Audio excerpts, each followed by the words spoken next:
Am I my brother's keeper? Yes, I am. Am I my brother's keeper? Yes, I am. Am I my brother's keeper?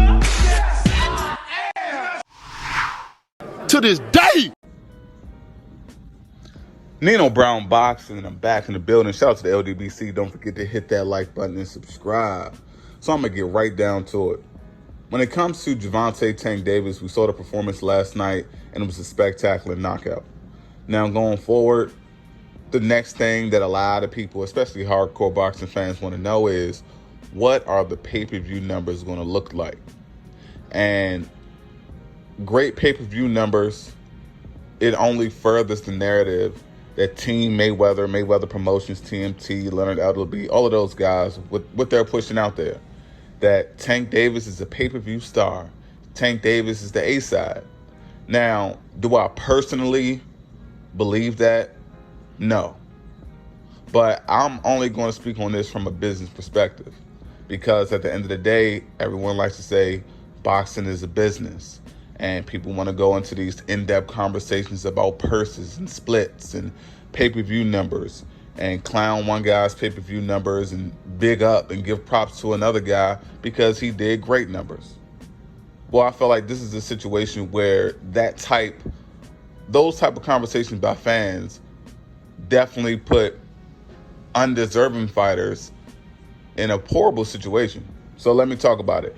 In the situation that Tank Davis has great numbers, and he's setting records for him on his level. It's just something, he's exceeded all expectations. And whatever numbers that come out for him definitely display A-side numbers when it comes to everyone at 130 and 135. Based off the numbers and money generated from a business perspective, Tank is the A-side. Now, we all know what fights we want Tank to take. We want Tank against Teofimo. We want Tank against Devin. We want Tank against Ryan. We want Tank against Loma. I want Tank against Gary Russell Jr. Now, we already know that there are talks floating around about Tank facing Ryan Garcia, so I'm not really worried about that. The fight where it comes to Tank and Teofimo Lopez, so the thing about it is, excluding the WBC, Teofimo still has the IBF and the WBA belt and the WBO belt. So, excluding the WBC franchise title, he still has 3 of the 4 major belts. So, even if Tank numbers are spectacular and it's generated A-side numbers and able to make that fight, I feel like on paper, the Team Mayweather will try to go the 50-50 route because Teofimo has so many belts. Now, in the case of Devin Haney, not so much. We already know how Mayweather is. We know how Floyd is. Tank, he's not going to be the mouthpiece in this situation. He's just going to be the fighter. So when it comes to the business, things are going to be handled by Leonard and Floyd. And Leonard and Floyd, they're going to shit on Devin Haney in his situation. And what I mean by that is, you'll have a Tank Davis in this hypothetical situation that has been on pay-per-view, that has won titles in multiple weight classes. He's still undefeated. And they're going to say he's a pay-per-view star because he generates the money that makes him the A-side. Now, some people will try to argue this point, but that when it comes to the business perspective, that's a very similar situation to what's going on at welterweight right now. Despite how accomplished Terrence Crawford may be, the fact that Terrence Crawford has 1 belt, Terrence Crawford pay-per-view numbers, trash, 50K. Terrence Crawford fan base and his popularity is extremely low. Now, when you have another guy like Errol Spence, where that he's done great numbers on pay-per-view and off pay-per-view, when he's being compared to Terrence Crawford, Errol Spence is undoubtedly the A-side. Despite the fact that Terrence Crawford is a multi-division champion, unified in multiple weight classes, undisputed in another weight class, and now he's on his 3rd weight class, and he's a champion again. Accolades aside, just from a business perspective, Errol Spence is more accomplished. And I've noticed that it's a lot of acceptance or understanding even though Terrence Crawford has made it clear that he wants to fight Errol Spence, everyone likes to say, well, Crawford, you need to do this, you need to do that. Errol's doing this and Errol's doing that. This is right now when Errol has Danny on his as his next opponent.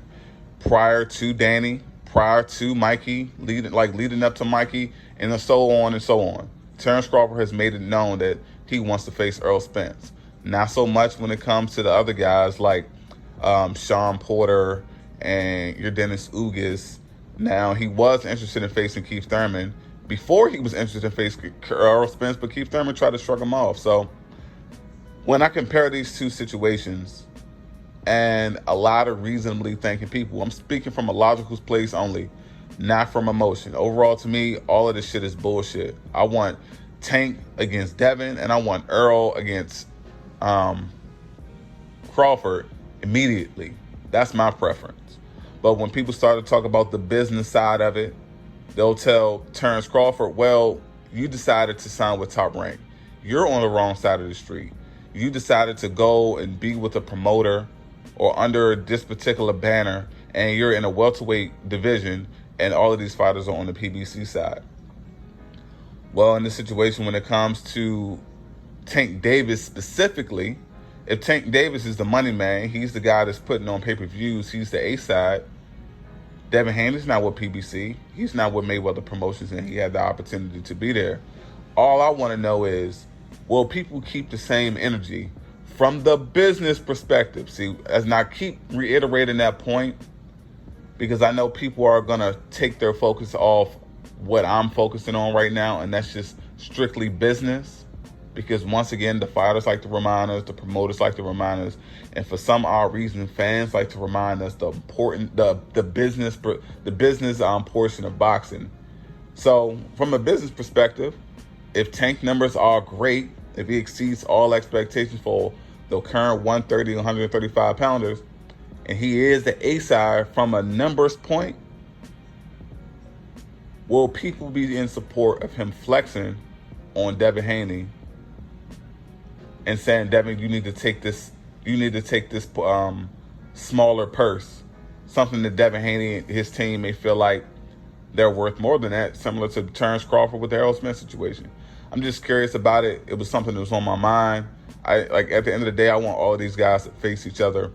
But since people like to focus on the business of boxing so much, when it's our favorite fighter involved and we want to maximize his purse, well, when things flip and the other guy that may not be the most accomplished, he may not have the highest amount of accolades, or it may just be a guy that hasn't shown interest in facing everyone, or even if he has. But when it comes from the business perspective of it all, will the same energy be kept? That's just what I want to know. It's Nino Brown Boxing. Shout out to the LDBC, and I'm out.